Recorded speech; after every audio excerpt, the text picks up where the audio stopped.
Și anul acesta Tehnodiesel a venit la Arad, aici la Agromalim, cu o gamă largă de utilaje și mașini agricole. Spuneți-ne mai multe despre prezența în târg.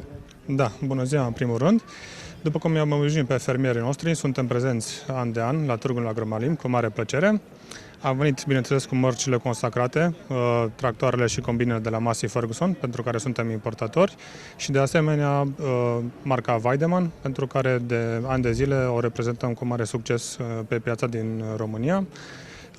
Acestea sunt mărcile principale la noi în firmă pe care ne focusăm, dar bineînțeles că avem o gamă largă de utilaje, având expuse și remorci de cereale de la Farmtech sau cisterne vidange de la firma Ioskin, și atunci, bineînțeles, putem să ofertăm toată gama de utilaje și accesorii după tractoare și pentru Weidemann. Deci avem o gamă foarte largă atât pentru fermierii din sectorul zootehnic, cât și pentru fermele vegetale. Anul acesta am adus ca o noutate presa de balozi rotunzi de la Massey Ferguson, o presă nou concepută.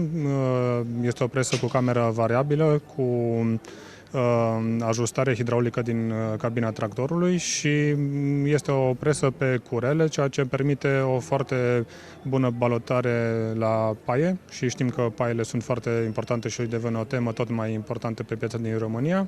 Ce dimensiuni de baloți face? Este ajustabilă pentru un diametru de la 90 cm până la 1,60 m. Este echipată cu tocător, sistem de frânare pe aer și, bineînțeles, terminalul E-Link pentru a facilita comanda din cabina tractorului. Vedem aici în expoziție și tractoare de capacitate mai mică și tractoare de capacitate mai mare. Care sunt cele mai populare sau cele mai cerute pe piață?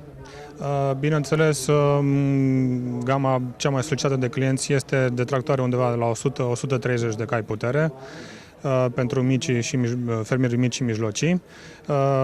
Massey Ferguson ne uită în întâmpinarea lor cu o nouă serie, seria Global, care sunt niște tractoare fiabile, spațioase și destul de confortabile, dar este un tractor simplu, mecanic, ceea ce în piața din România este foarte, foarte căutat. Avem și o combină aici. Despre ce model este vorba? Combina este modelul 7345 SMCS de la Massey Ferguson, cu motor de 7,4 litri, 243 de cai putere, cu bătătorul suplimentar MCS, care facilitează o curățare mai bună în condiții extreme de lucru.